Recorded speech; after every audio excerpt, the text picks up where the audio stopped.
방송에서 제공하는 부동산 정보에 대해서는 방송사에서 책임지지 않습니다. 결과에 대한 책임은 투자자 개인에게 있습니다. 안녕하세요. 강민정입니다. 전국민 세금 아끼기 프로젝트 이춘모의 새테크 재테크 시즌2 지금 시작합니다. 오늘 이 시간도 여러분과 함께할 부동산 세법 전문가 나와 있습니다. 해피하우징의 이춘모 대표입니다. 안녕하세요. 안녕하세요.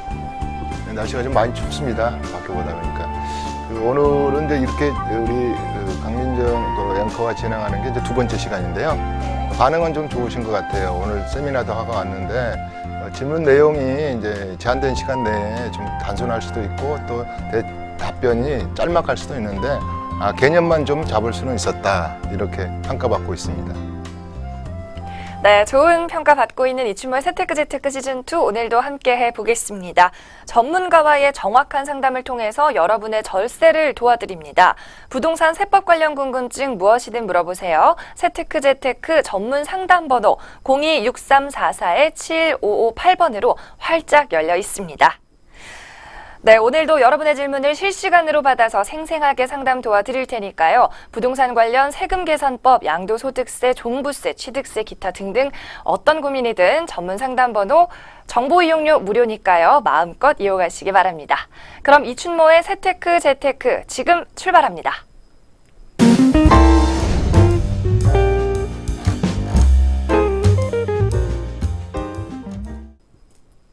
네, 그럼 이 시간부터 여러분에게 고민 상담 한번 받아보겠습니다. 다시 한번 저희 상담번호 아래 박스에 나가고 있죠. 026344-7558번으로 어떤 고민이든 아낌없이 보내주시면 되겠습니다.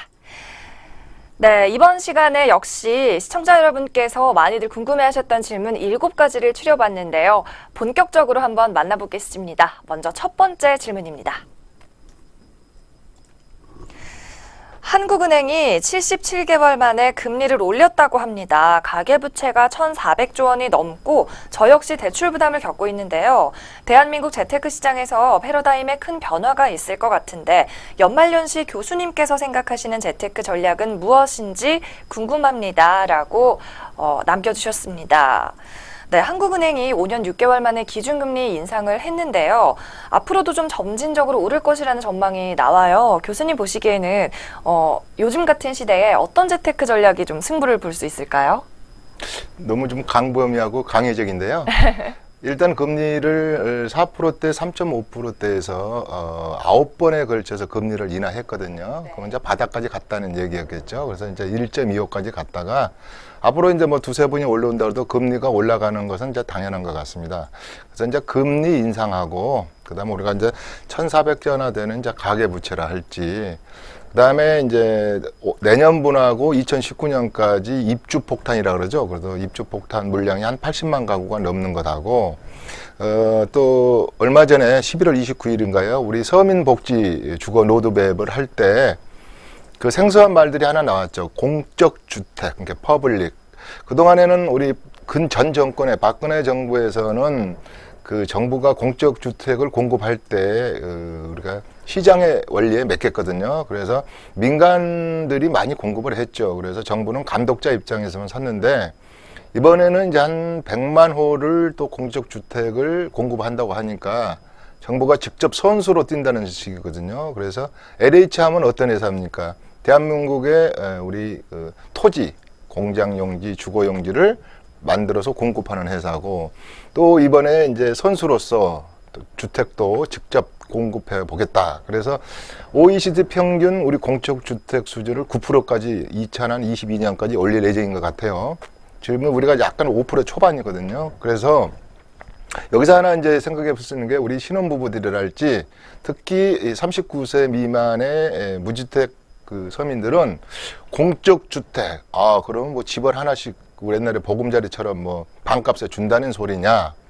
또 7년 이하의 신혼부부라고 하는데 나도 신혼부부 속에 들어간 것 같은데 뭐 집을 뭐 우선순위로 준다는 소리냐. 뭐 이래서 많이 헷갈릴 수도 있었고 그다음에 이게 뭔가 하고 또 어리둥절 하시는 분도 있을 겁니다. 여기서 생각하는 재테크는 그렇습니다. 사회적 배려자에게 굉장히 과거 보금자리처럼 싼 값으로 공급도 하지만 어떤 컨디션을 굉장히 완화시켜 가지고 굉장히 우리가 지금 우리 청약 시장이 로또 청약해서 뭐 몇십 대 1, 몇백 대 1 그렇지 않습니까? 그래서 그런 청약 시장을 도전할 수 있는 기회를 많이 준다는 뜻인 것 같습니다. 그래서 우리가 아직 그 결혼을 준비 중이거나 또 여기 우리 방송국에도 그런 분들이 많죠. 우리 감독이나 우리 또 강민재 앵커도 다 AB 앞으로 난 결혼을 해야겠다 이런 분들까지도 약 85만 가구의 이제 임대주택과 그다음에 노인복지주택, 그다음에 사회적 배려자를 위한 저소득층 이래서 기회를 주는 거니까요. 이 문제는 이제 차차 그런 공적 주택에 어떤 컨디션을 가져야 되고 어떻게 도전해야 되고 어디가 좋고 이런 부분은 제가 이제 본 칠판 강의에서 또 자세히 한번 하는 기회를 더 갖겠고요. 하나의 큰 트렌드는 이렇습니다. 준다 그럴 때 받아 먹어야 되거든요. 그래서 네. 정부에서 혜택을 베푼다고 할 때 이 100만 가구라는 것은 작은 물량이 아니거든요. 우리가 90년도에 1기 신도시, 5개 신도시를 다 합해봤자 한 30만 세대가 안 되는데 이 3배에 달하는 물량 공세를 하는 것 같아요. 약 40군데에 내년까지 해서 그랜블들도 풀고 해서 좋은 입지에 좋은 가격으로 또 좋은 컨디션으로 공적 주택 재테크에 대해서 시청자 여러분들이 한번 크게 관심을 가져봤으면 좋겠습니다. 네, 이렇게 저금리 시대를 탈피하는 시점, 또 공급 물량이 많아지는 시점에서 부동산 시장 투자 어떻게 접근해야 좋을지 말씀 들어봤습니다. 이어서 다음 질문도 살펴보겠습니다. 양도소득세를 절세하기 위해서는 명의를 분산하라, 시간을 분산하라고 하던데요. 쉽게 말해 무슨 뜻인가요? 라고 남겨주셨습니다. 네, 양도소득세 줄이는 방법, 명의와 시간을 분산한다. 이거 무슨 뜻이죠? 제가 이제 그 시즌 1에서 그 칠판 수업을 할 때, 한 2회, 3회 때 이런 얘기를 많이 한 것 같아요. 자, 네. 양도소득세를 절세하는 방법이 여러 가지가 있습니다. 뭐, 보유기간을 지킨다든지, 또 세대를 분리시킨다든지, 여러 가지가 있는데, 이제 그 중에서도 이제 대표적인 걸 물으시는 것 같은데요. 시간을 분산해라 이거부터는 이제 나눠 팔아라는 것이죠. 이건 크게 의미가 없습니다. 이건 왜냐면, 1월 1일부터 12월 31일간의 가사 기간 동안에 우리가 양도 차손을 통산하기도 하고, 그 다음에 250만 원씩 기본 공제를 해주기도 하는데, 되도록이면 특히 이제 농지 같은 거랄지, 8년 경작한 농지 같은 것은 올해 팔아서 1억 감면받고, 또 내년에 팔아서 또 1억 감면받고, 이렇게 분산하는 것도 좋고, 또 될 수 있으면, 250만 원이라도 공제를 받고 싶다면, 올해 물건을 하나 팔고, 또 컨디션이 된다면, 굳이 급발이 한다면 내년에 나눠 파는 것도 좋다. 그래야지 이제 누진 세율 체계이기 때문에 우리가 세금을 좀 적게 낼 수 있다. 이렇게 말할 수 있고요. 그 다음에 명의분산이란 말은 다시 말해서 세대 분리입니다.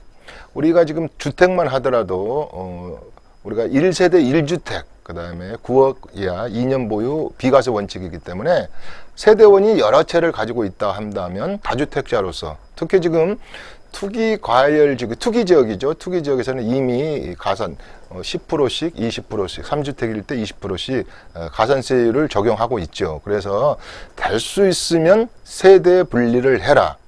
물론 이제 30세가 되면, 만 30세가 되면 세법에서 별 무리 없이 세대 분리를 인정하지만 만 30세가 안 된 자녀들이 세대 분리를 할 때는 세법에서 국세청에서 어느 정도로 규정하는 그 컨디션을 지켜가면서 세대 분리를 해야지 인정받을 수 있다. 그래서 이 두 번째 질문의 내용은 이렇습니다. 세대 분리를 될 수 있으면 해라.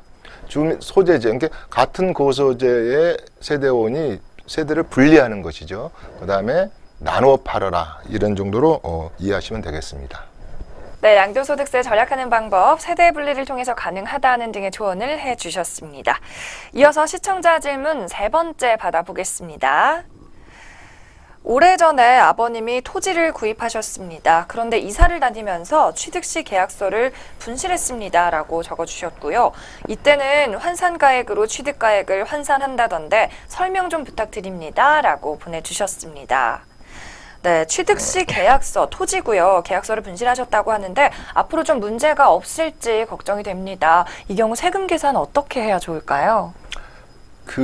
이사 많이 하죠. 네. 세계에서 우리 대한민국 국민이 기네스북에 올린 것 중에 가장 오래된 꿈을 꾼다고 그러잖아요. 내 집 마련 꿈. 보통 한 10년 이상 꾸잖아요. 내 집 마련권을. 그러면 이사를 한 13번, 15번 다닌다 그래요. 저도 애들 2명 키우면서 13번 이사 다녔다. 그런데 이사 다니면서 잘 꼼꼼히 챙기신 분도 있는데 이제 계약서를 분실한 분들이 많죠. 그러면 양도소득세란 게 뭘까요?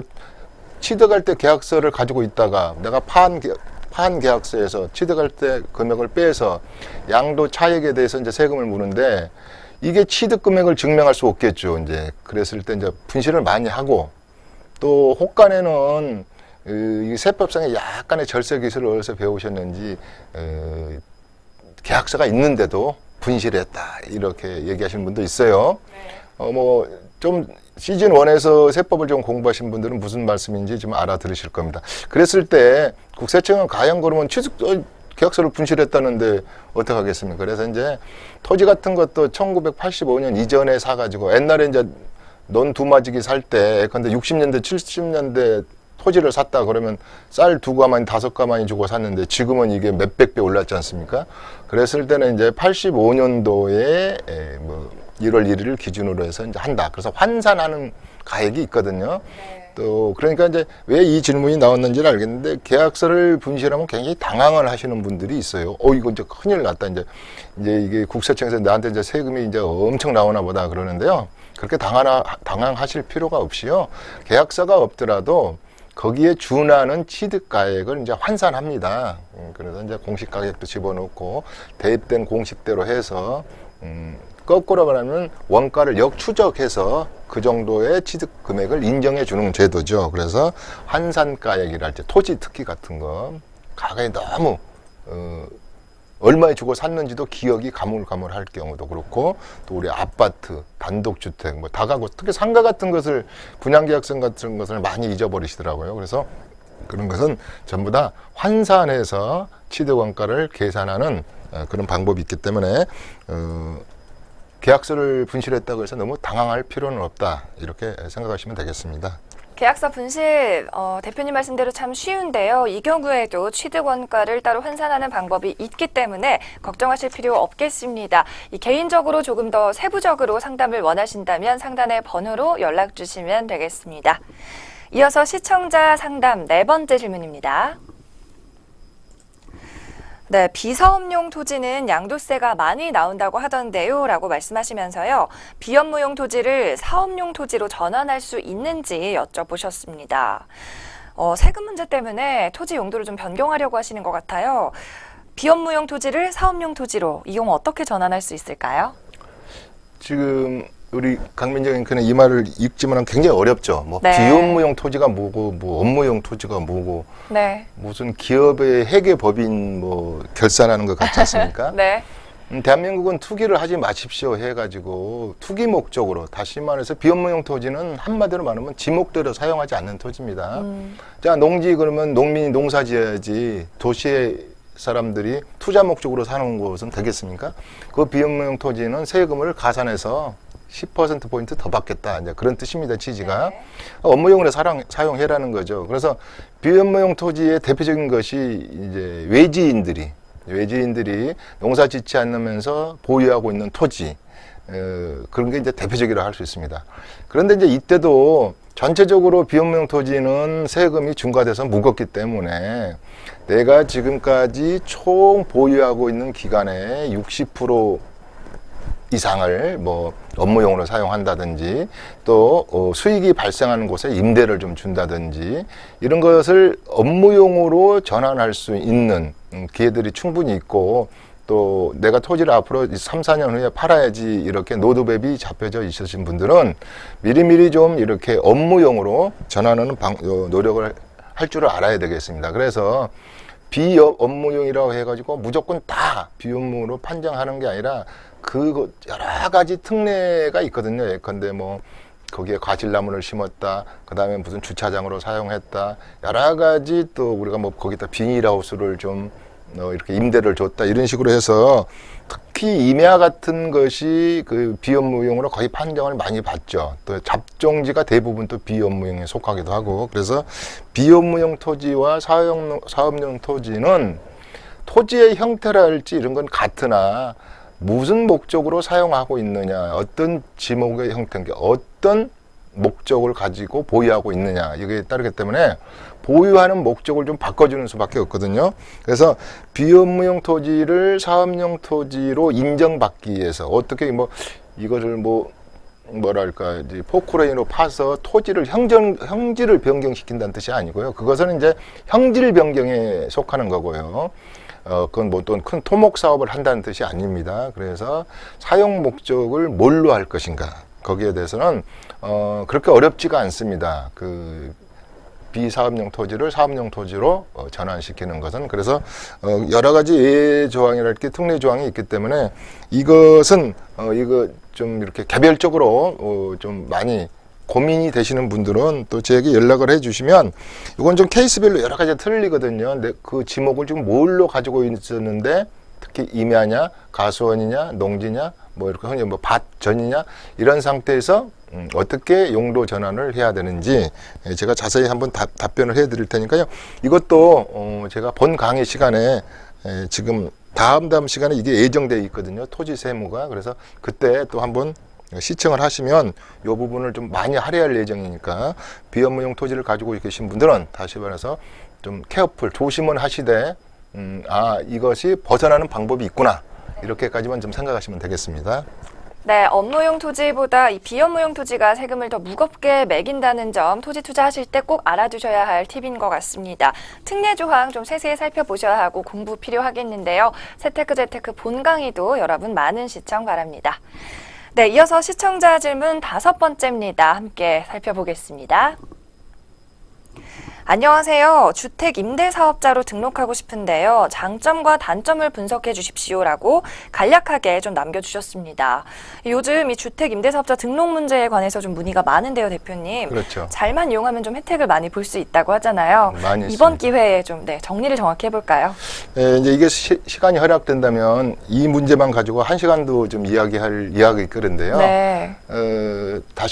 처음부터 다시 말씀드리면 이번에 11월 29일 날 우리 그 서민주거복지 로드맵은 발표를 했는데 이것만 지금 3개월째, 4개월째 계속 미루고 있거든요. 자, 6억 이상 가진 사람들의 고가 주택을 가진 사람들이 물론 이제 중저가를 가진 분들이 주택임대사업자를 등록할 수 있는지 아직은 아니죠. 그 다음에 여러 가지 혜택이 뭔지 그래서 그 다주택자들이 출구 전략으로서 주택임대사업자로서 등록을 해서 여러 가지 취득세, 양도세, 또 종부세 배제를 받고 싶은데 아직은 이 주택임대사업자에 대한 로드맵은 발표를 안 하고 있습니다. 정부에서는 뭐 12월 말이나 내년 초에 한다 그러는데 그건 이제 지켜봐야겠고요. 지금 실시하고 있는 단기 임대, 과거에 5년짜리인데 지금은 4년, 또 과거에 10년짜리인데 지금 8년짜리 올해 등록분부터 그렇죠. 여기에 대한 혜택이 굉장히 많습니다. 거의 간추려 보면 한 7가지 보따리를 주고 있는 거죠. 다 주택수에서 배제를 한다. 종부세도 배제해서 안 받겠습니다. 재산세도 면세 및 감면하겠습니다. 또 하물며 양도소득세까지 굉장히 감면 혜택을 주겠습니다.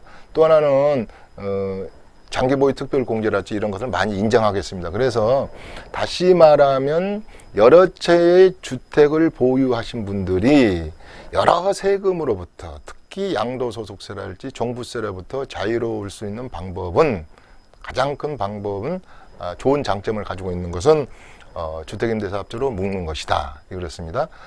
그러나 이제 또 단점도 좀 있다 그래가지고 이걸 보완하려고 그러는 것이죠. 예, 이제 피보험을 들었는데 내가 아빠 직장에 피보험자로 돼 있는데 그걸 박탈한다든지 사업자를 냈으니까 또 우리 연금에 대해서 또 좀 지장을 준다든지 또 사업자를 내름으로해서 내 소득이랄지 내 자산이 노출될까 하는 두려움. 그래서 메리트보다는 디메리트가 훨씬 적습니다. 다시 말하면 90%는 그 주택임대사업자를 등록하고 냈을 때 다주택자한테 이익이 더 많은 편에 속하죠.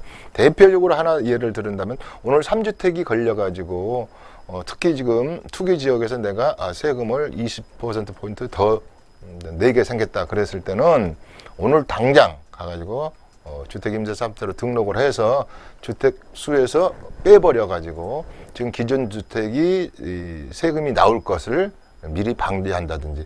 그러니까 이게 기존 주택이 세금이 많이 나오실 분들은 거의 주택임대사업자로 묶어서 4년, 8년 이상을 임대를 해서 여러 가지 아까 7보따리의 그런 선물 보따리를 받을 수 있는 기회가 또 있고요. 아까 말씀드린 대로 주택임대사업자의 새로운 로드맵이 정부에서 발표한다면 좀 더 많은 보따리를 풀 것 같아요. 네. 그래서 지금 강남의 다주택자들은 학수고대합니다.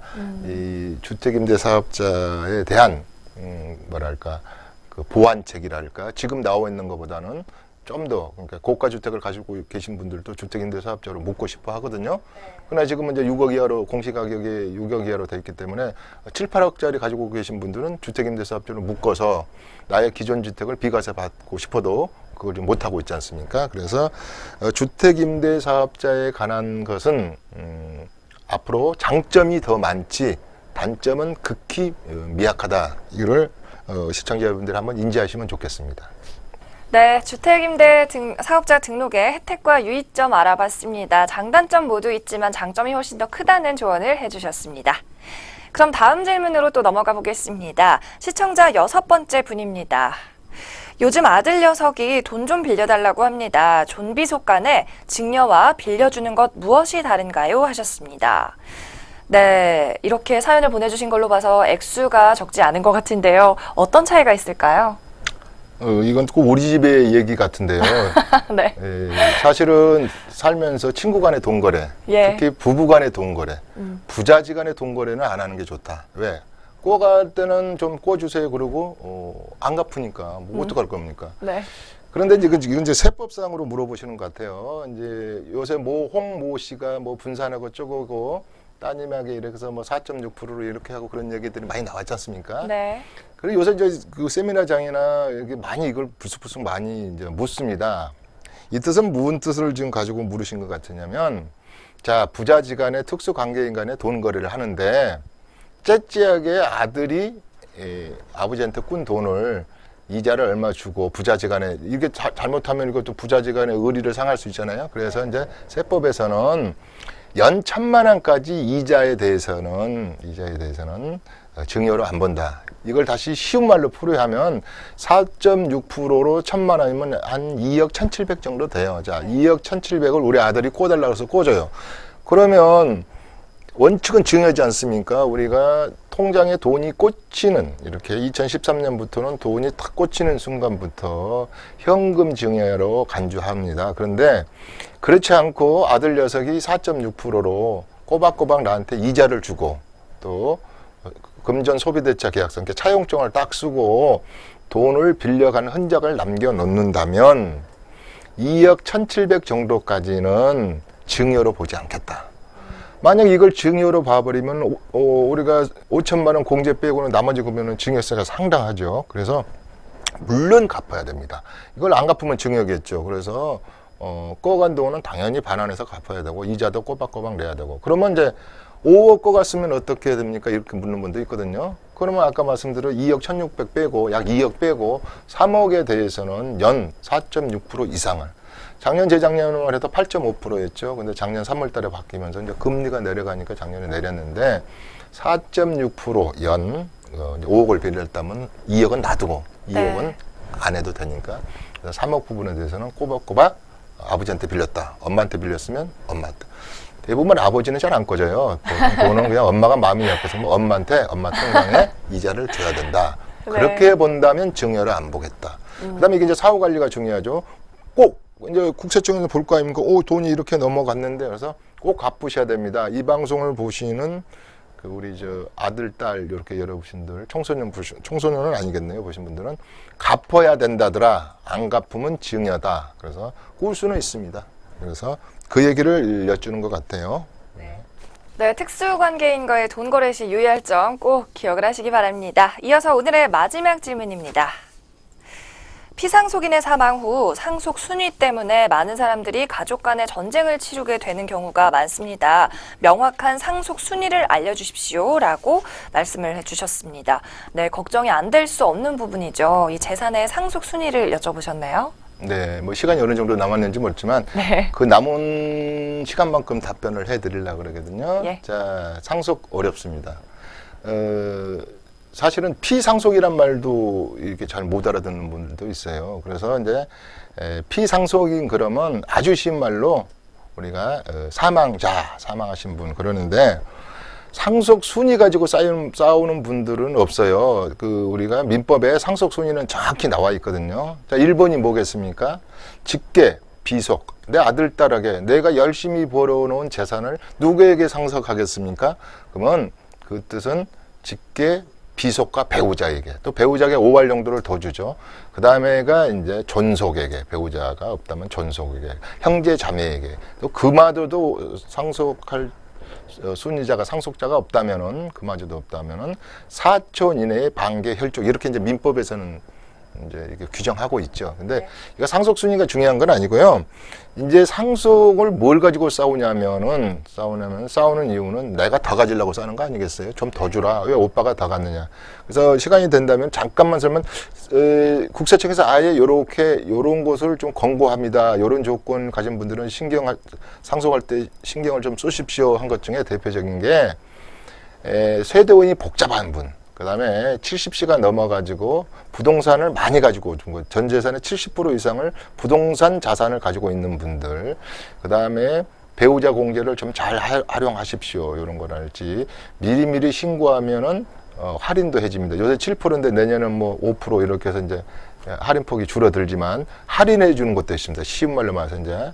그래서 상속세는 미리미리 준비를 해야 된다. 70이 넘어서는. 그래서 상속세만큼은 여러 가지로 이제 복잡다단한데요. 아주 간단한 얘기를 한다 그러면은 가장 많이 사후에 형제 간의 가족 간의 전쟁처럼 다툼이 발생하기 때문에 이완의 상속을 하기 위해서는 미리미리 좀 준비를 하는 게 좋다.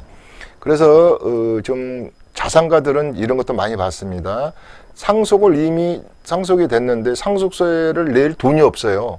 그랬을 때 뭐 물납을 할 수도 없고, 그 다음에 연부연납이랄지, 그 다음에 분납이랄지. 근데 예상이 없는 거니까. 그랬을 때 이렇게 보험 정도로 가지고 또 이렇게 요새 뭐 종신보험 같은 것을 이렇게 들어서 상속세를 낼 재원을 마련한다든지 여러 가지 방법이 있습니다. 그래서 상속은 물론 중요도 중요하지만 상속만큼은 거의 이 상속 플래닝을 10년 정도부터 준비하는 게 좋을 것 같아요. 그래서 또 요새는 또 상속에서도 또 분쟁을 미리 없애기 위해서 또 이게 트러스트 제도, 이 신탁 제도 같은 게 좀 있거든요. 그래서 이제 미국식 신탁 제도랄지 뭐 유럽식 신탁 제도랄지.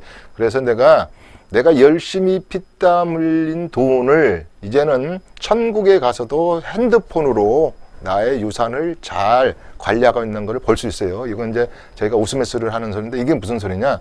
내가 이 세상을 아웃됐지만은 내가 주문한 대로 신탁을 그렇게 해놨다면 우리 아들은 철이 60세에 드는 것 같아. 그러면 내가 살아보니까 철이 50세는 안 드는 것 같아요.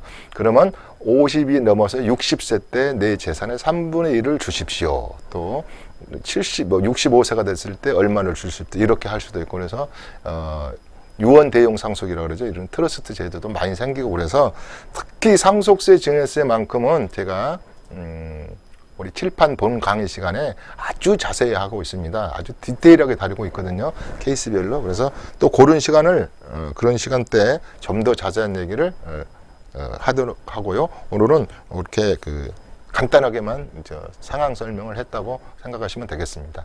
네, 부동산 세금 테크로 부자 되는 법 이춘모의 세테크 재테크 시즌2 함께 해봤습니다. 여러분에게 속 시원한 답변이 됐기를 바라고요. 아쉬우신 분들은 무료 세미나 참석도 해보시기를 권합니다. 아는 만큼 더 아낄 수 있다. 똑똑한 절세 전략 이춘모의 세테크 재테크 여기까지입니다. 여러분 편안한 시간 되십시오. 고맙습니다.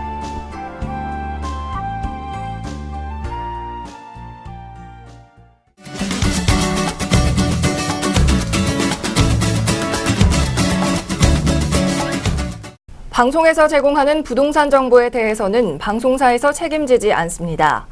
결과에 대한 책임은 투자자 개인에게 있습니다.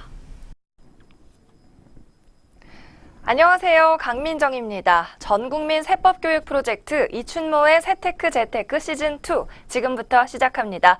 이번 한 주도 여러분과 함께할 부동산 전문가 소개합니다. 해피하우징의 이춘모 대표 나와 있습니다. 안녕하세요. 안녕하세요.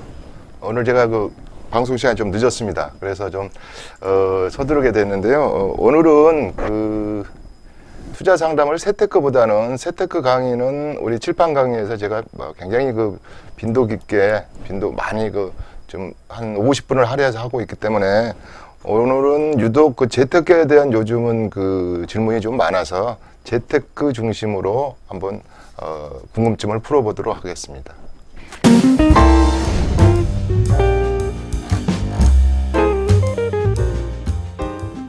네, 이 시간부터 여러분에게 고민 상담 한번 전화로 받아보겠습니다. 다시 한번 저희 상담번호 박스에 나가고 있죠. 02-6344-7558번으로 이춘모 대표님께 궁금한 점 무엇이든지 물어보세요. 이 방송 중에도 대표님이 지속적으로 전화 상담 확인하고 계시니까 주저 마시고 보내주시면 되겠습니다. 네, 그럼 이번 시간 질문 받아보는 시간 본격적으로 열어보겠는데요. 이번 주에는 세금 관련보다는 재테크 관련 질문으로 좀 엮어봤습니다. 오늘도 베스트 시청자 질문 7가지 만나봅니다. 안녕하세요. 저는 토지 투자에 관심이 많은 사람입니다. 하신 첫 번째 시청자님입니다. 요즘 주택시장의 강한 규제 정책으로 풍부한 유동성 자금들이 토지 시장에 흘러들 것이라는 기사를 봤습니다. 이춘모 전문가님의 생각이 궁금합니다. 하셨습니다. 네, 주택 규제가 요새 많이 나오고 있죠. 풍선 효과가 토지 시장까지 있을 것이다. 이런 관측을 좀 제시를 하셨네요. 대표님 생각은 어떠신가요? 사실은 10여 년간 우리가 주택 우리가 재개발 재건축 그다음에 청약 시장이 굉장히 뜨거웠고 호시절이었죠. 그러나 이제 파리 대책으로 여러 가지 이제 규제가 있으면서 아무래도 이제 규제가 적은 지역으로 비규제 그다음에 비규제 상품 쪽으로 이제 자금이 좀 이동하는 경향이 있습니다. 전체적인 틀은 아닌데요. 그래서 상가가 좀 더 반짝 또 분양의 호황을 누렸다든지. 그런데 요즘은 이제 토지 시장 쪽에 질문이 꽤 많으신 것 같아요. 아무래도 토지 시장은 세금 쪽에서는 중과세 시장입니다. 어차피 우리 비업무용 토지는 10%포인트의 가산율을 적용해서 지금 양도세를 부과하고 있는데도 여러 가지 취득할 때나 매매할 때 가가처럼 막 허가 지역이 있는 게 아니기 때문에 다소 지양도를 할 때 양도양수가 이제 편하기 때문에 또 토지에 대해서 많이 이제 질문을 묻습니다. 그렇지만은 전체적으로 유동성은 좀 풍부하고 또 자금 흐름들이 좀 잠시 멈춰 있다 하더라도 전반적으로 그렇게 많은 자금이 토지 시장으로 갈 것 같지는 않습니다. 또 요새 많이 이제 질문 중에서 요새 기산, 자연인, 또 은퇴 후, 그다음에 멀티 해비테이션, 은퇴 후 내가 어디 바닷가 또 우리 낚시 인구가 한 700만 명이 되다 보니까 바닷가에 좋은 토지가 없느냐, 또 도시로부터 탈출하실 분, 이런 분들이 많이 묻는데요. 저는 이걸 이제 우리가 맨 땅의 헤딩이라는 말로 좀 이상한 표현을 쓰기도 하는데, 이게 전통적인 투자 상품입니다. 우리가 수익형 상품도 있고, 리테일 쪽 부동산은 대표적인 이제 수익형 상품인데, 땅을 사둬서 2, 3년 후에 가격이 오를 때 파는 캐피탈 게인을 얻는 구조는 대표적인 투자용 상품입니다. 그럴 때는 이제 제가 본 강의 시간에 칠판 강의 시간에도 이 토지 시장 부분에 대해서 한 20분 할애해서 제가 이야기한 적이 있는데요. 이 토지 시장은 그렇지만 굉장히 신중해야 될 시장입니다. 여러 가지 다른 시장보다 사실은 주거용 상품 시장은 리스크가 그렇게 크지 않는 반면에 토지 시장은 많은 리스크를 가지고 있는 시장입니다. 그래서 꼭 실수요자가 필요로 하는, 과거처럼 땅만 사놓고 가격이 올라서 세금 내고 양도소득을 취하는 시대는 좀 지났습니다. 왜 그러냐면 내년부터 5억 초과분에 대해서 42%로 오른다면 10% 가산세율까지 하면 52%에다가 그 다음에 지방세 10%면요 거의 55% 이상의 캐피탈 게인을 취한 쪽에 양도소득세가 부과가 되기 때문에 쉬운 말 말해서 많이 올랐다 해도 남는 장사가 아니다. 그렇기 때문에 세금이 중과세 상품이라는 것을 좀 기억하시고요. 토지 시장으로 전반적으로 풍선 효과가 과거 70년대 또 80년대 초반처럼 토지 시장으로 유동자금이 흘러갈 것 같지는 않다. 좀 신중해서 토지 투자는 해야 할 것 같다. 이렇게 답변 드릴 수 있겠습니다. 이번엔 아주 간단 명료하게 질문합니다 라고 말씀해 주셨고요. 대박 날 수 있는 재건축 재개발 지역 하나만 콕 찍어주세요라고 말씀을 하셨습니다. 네, 뭐 이러니 저러니 해도 우리가 궁극적으로 부동산에 투자하는 이유죠. 대박 날 비법을 여쭤보셨는데 뭐 그중에서도 한 곳만 찍어달라고 하시는데 어떡하죠? 근데 뭐 간단 명료한 것 같지 않고요. 예. 또 답이 간단 명료할 것 같지는 않아요. 네. 이 질문은 사실은 우리 강민정 아나운서가 진행하는 부동산 1번지에서 해야 되는 질문 같은데요. 제가 그 이완에 이제 나왔으니까요. 제가 이제 뭐 매물 방송도 아니고 네. 어차피 재테크, 재테크란 게 들어갔으니까 뭐 재테크에도 제가 이 31년간 부동산 현장을 지켜오면서 제가 그랬죠. 백리도일이라고 100가지 물건 중에서 딱 미인을 하나 만나듯이 한 물건에 대박이 날 수 있는 물건은 그렇게 흔치 않다. 그렇지만 이제 저희도 세미나장에서나 또 재테크 시장을 분석할 때는 어느 지역이 대박이 날 것이고 또 어느 지역이 수익률이 가장 높은 투자처인가를 생각 안 할 수가 없습니다. 뭐 우리 세상살이가 수익률 높은 곳에 그다음에 대박 난 곳에 관심이 있기 마련이니까요.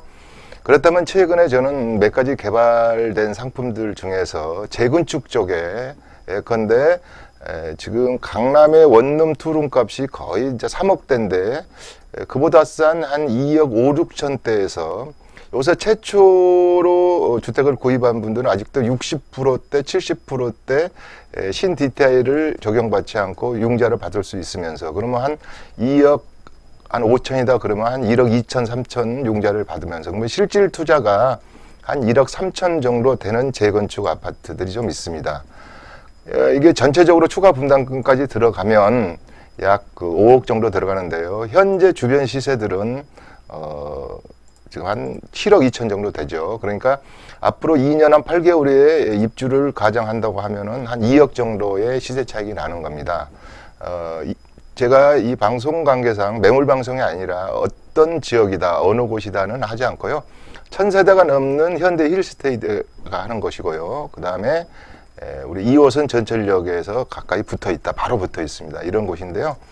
최근에 많이 투자를 좀 하고 있습니다. 그래서 다음에 우리가 그 누포 방송에서 이런 조합장하고도 한번 인터뷰를 예약한 적이 좀 있는데요. 그래서 그런 곳, 그러니까 현재 시세 차익이 이미 발생해서 추가 분담금까지 다 지금 재건축 사는 지분, 입주권까지 다 계산을 했을 때 시세 차익이 1, 2억이 나는 곳은 시간만 가주면 시세 차익이 나는 거니까 그런 것이 딱 잘라서 대박 상품이다.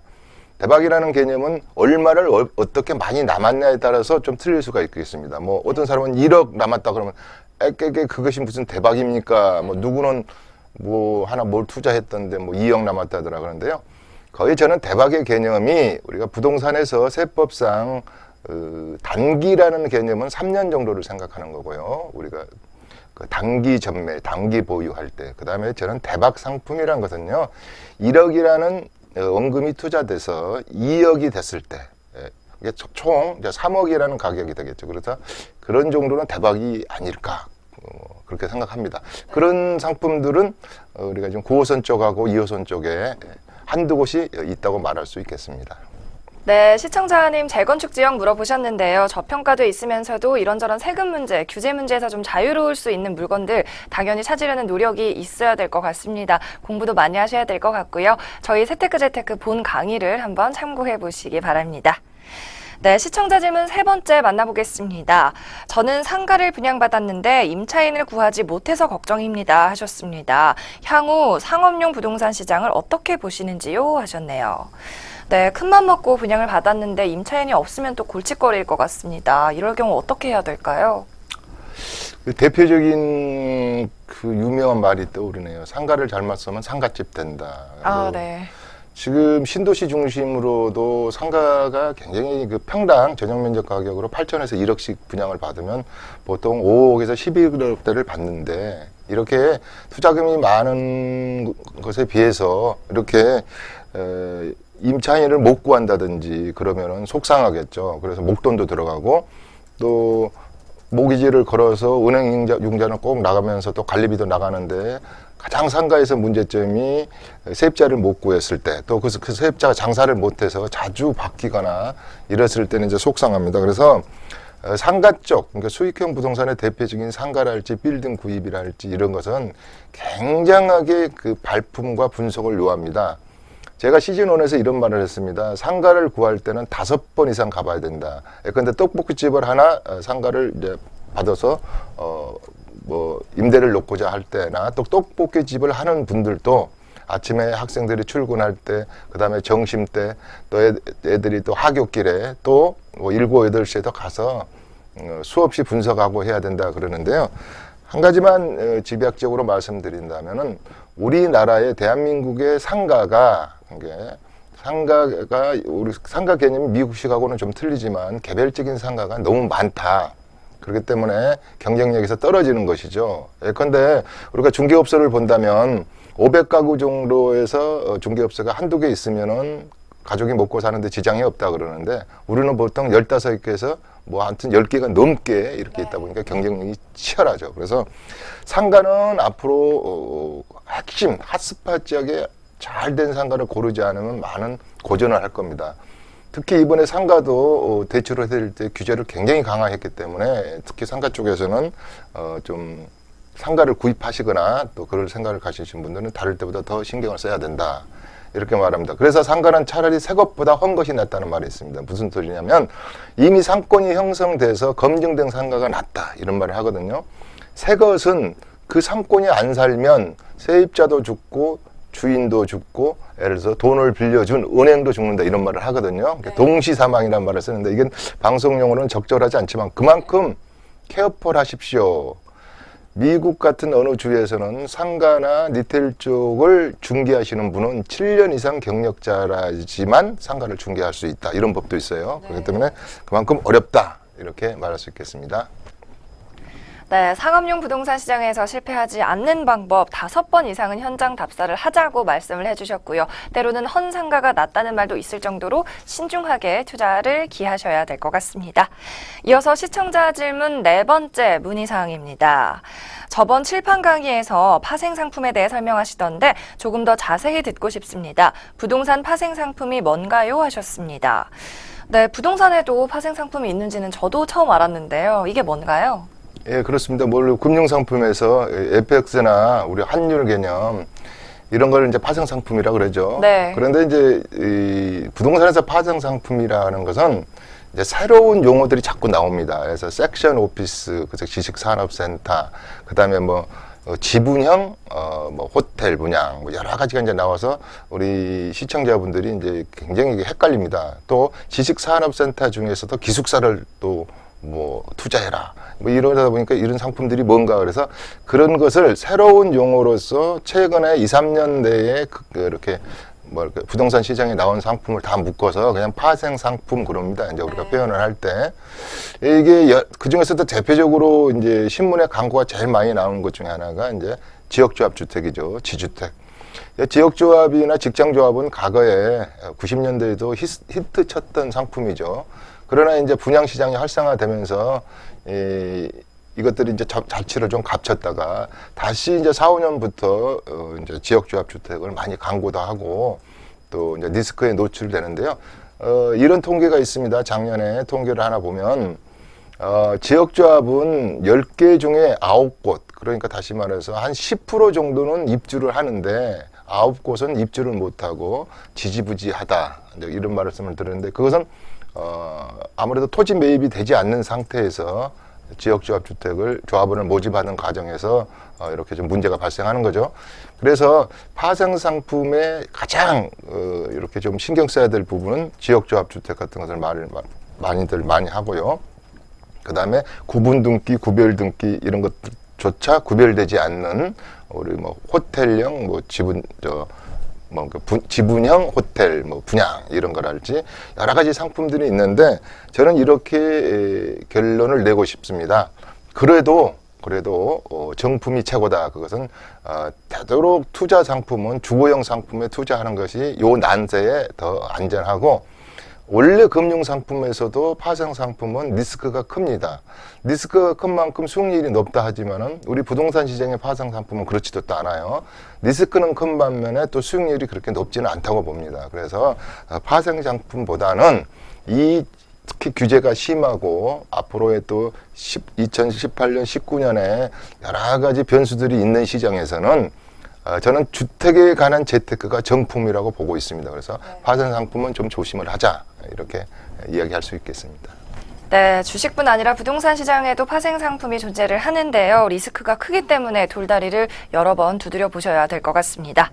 시청자 질문 5번째 분 한번 만나보겠습니다. 25년 이상 된 헌아파트를 두 채 보유 중이라고 하셨고요. 매도해야 하느냐고 여쭤보셨습니다. 네, 오래된 아파트 보유 중인 분인데요. 내년에 또 세금 문제가 다주택자한테 있잖아요. 지금 정리를 해야 될지 궁금하네요. 서울에 우리 지금 아파트 수를 세어보면은 한 164만 가구라 그래요. 내가 네. 전형내 세보지는 않았는데 뭐 통계 자료가 있으니까 믿어야 되겠죠. 거기 한 60만 가구가 20년, 25년 넘은 이제 재고주택 헌아파트들이거든요. 그러다 보니까 아무래도 우리가 국어사전에 2015년도에 새로 등재된 말이 새아파트 신드롬인데, 대부분의 분들이 추구하는 것은 새아파트로 이사 가거나 새아파트의 전세를 얻는 걸 이제 원하는데요. 그러다 보니까 아무래도 우리 일기 신도시에도 한 32만 가구의 재고주택이 헌아파트죠. 그게 이제 되도록이면 이런 표현은 헌아파트 사신 분들은 좀 섭섭할지 모르는데, 아무래도 그때 지어진 아파트는 주거 면적이 좁다든지 방음, 그 다음에 어떤 뭐 이런 내진 설계 여러 가지가 지금 짓는 것보다는 또 우리 커뮤니티 공간이랄지 이런 것이 좀 더 떨어진다고 볼 수 있죠. 그래서 제가 일본에 세미나 갔을 때도 가들이 하는 얘기들은, 우리도 만션, 멘토도 이렇게 재고 상품들은 잘 안 팔린다. 가격도 덜 오른다. 그래서 그들도 새로운 신규 시장 쪽으로 많이 발을 이렇게 옮겨간다, 이런 말을 했는데, 결론으로 말씀드리면 재고 상품이라기보다는 좀 20년, 25년 된 아파트가 재건축 대상 건축 아파트가 아니라면 한 번은 이렇게 매도를 해서 움직인다 그러죠. 그래서 새 아파트로 갈아타는 것을 한번 서로 가족 간에 의논해 볼 필요가 있다. 여기까지만 하겠습니다. 왜 그러냐면, 헌아파트는 뭐가 문제가 돼서 지금 뭐 당장 파셔야 됩니다, 이거보다는 지금의 트렌드는, 앞으로의 트렌드는 새 아파트 신드롬은 오래 갈 것이다. 그다음에 그렇게 하시면 이제 이해가 되실 줄로 믿습니다. 네. 헌아파트 정리해야 될지 매도 의견을 여쭤보셨습니다. 자세한 상황 따라 상담, 세세하게는 상담 번호를 이용하시기 바랍니다. 네, 다음 질문으로 넘어가 보겠습니다. 공적주택, 즉 임대주택을 받고자 합니다. 조건 및 어느 지역이 가장 좋은 곳인가요? 하셨습니다. 임대주택은 또 처음 들어온 질문인 것 같은데요. 전략 어떻게 짜야 좋을까요? 그렇습니다. 그저께 11월 29일 날 이제 공적주택을 100만 원으로 이제 건설한다 그랬으니까 이런 새로운 아파트에 100만 원. 아까 그 헌아파트, 노후된 아파트가 100만 원 이렇습니다. 그랬을 때 시간상 그 공적주택에 대해서 이제 앞으로 제가 이런 문제를 특히 자세히 다룰 기회가 있기 때문에, 결국은 앞으로 나올 곳이 이제 가천, 신혼부부들 잘 들으셔야 될 겁니다. 예비 신혼부부, 뭐 아무튼 보금자리에 버금가는 이번에 노또형이라고까지 표현하는데, 그래서 과천이랄지 이래 북이래, 그 다음에 우리 이제 감일 감북지구라 할지 여러 가지, 우리 또 요 구룡마을 남쪽에서는 또 방배동 이런데 한 7군데에서 8군데 정도의 굉장히 그 로케이션, 입지가 좋은 지역에 이제 대량으로 쏟아지지요. 한 이제 분양액에서 1000세대를 분양한다 그러면 한 20에서 30%, 200세대, 300세대는 이런 사회적 약자랄지 신혼부부들에게 공적 주택을 공급할 기회를 이제 정부에서 만든다 그러니까 이 기회를 놓쳐서는 안 되겠습니다. 그래서 아무튼 이 부분에 대한 것은 다음에 제가 칠판에 본 강의에서 제가 한 1시간짜리를 짜릿하게 이렇게 정리정돈을 하고 넘어갈 거니까요. 그 방송을 참고하시면 되겠습니다. 네, 임대주택 접근 전략까지 알아봤습니다. 오늘의 마지막 질문도 만나보겠습니다. 연초에 재테크 부동산 시장에 도전하고자 하는 완전 초보 비기너입니다. 내년 부동산 시장 어떻게 보시는지요? 그리고 주의할 점은 뭔가요? 하셨습니다. 네, 내년부터 투자 결심하셨다고 하는데요. 2018년 부동산 전망에 대해서 좀 한 말씀 해주시죠. 사실은 비기너들이 우리 부동산 시장에 많이 들어와야지 이렇게 뭐랄까 부동산 시장이 어떻게 보면 안정될 수 있잖아요. 실수자를 저는 비기너 시장이라고 합니다. 사회 초년생이랄지. 저는 이렇게 결론 내겠습니다. 우리 서울에 지방은 당연히 좀 이렇게 구입할 때 좀 신경을 써야 되는데 서울에 있는 새 아파트는 공급이 없기 때문에 거의 없다시피 하고 너무너무 적죠. 또 그 새 아파트를 추구하는 잠재적 그 소비자는 굉장히 많은 반면에 포텐셜적인 그 수요자는 많은 겁니다. 그래서 서울에 있는 새 아파트라 할지 특히 직주형이라고 합니다. 직장과 주택의 거리가 아주 직주형 주택들, 그 다음에 작은 아파트형, 다시 말해서 세 가지 새로운 아파트라 할지 직주형 아파트라 할지 그 다음에 서울에 존재하는 역세권에 있는 아파트는 결코 가격이 저는 제 주관적인 생각이지만 그렇게 밑으로 흘러내릴 것 같지는 않다. 이런 세 가지 조건에 관계되는 아파트 투자는 뭐 그렇게 내후년을 바라보면서 우리가 뭐 주식점은 어깨에 사서 딱 뭐 무릎에 팔고 뭐 그런 것도 아니잖아요. 또 무릎에 사서 어깨에 팔고 이런 것이 아니기 때문에 그 타이밍은 정확히 맞출 수는 없으나 아까 제가 말하는 서울이고 직주 근접이고 역세권이고 새 아파트고 작은 스몰형 주거 다이어트형 아파트는 내년과 내후년에도 인기가 있을 것이다. 그럼 비기너는 그런 아파트를 구입한다 그러면 그렇게 뭐 시간을 재서 타이밍을 맞출 필요가 없는 것 같아요. 좀 급매물이시면 사시고 또 기회가 되시면 구입해도 뭐 크게 변동이 없을 것 같다. 이렇게 내년을 한번 전망할 수 있겠습니다. 내년도 부동산 시장 거래량은 감소하지만 서울의 수요는 여전히 높다라고 예측을 해주셨습니다. 오늘 이렇게 이춘모 대표와 함께하고 계신데요. 대표님과 함께하는 무료 세미나 이번 주도 마련이 돼 있다고요? 화요일하고 토요일 날 이렇게 11시에서부터 1시까지 굉장히 자유로운 분위기에서 제가 집중적으로 세미나를 하고 있는데 요새 많이들 오시는 것 같습니다. 네, 이춘모의 세테크 재테크 여러분에게 좋은 답변이 됐길 바라면서 여기서 저희는 물러가겠습니다. 다음 시간에 뵙겠습니다. 시청해주셔서 고맙습니다.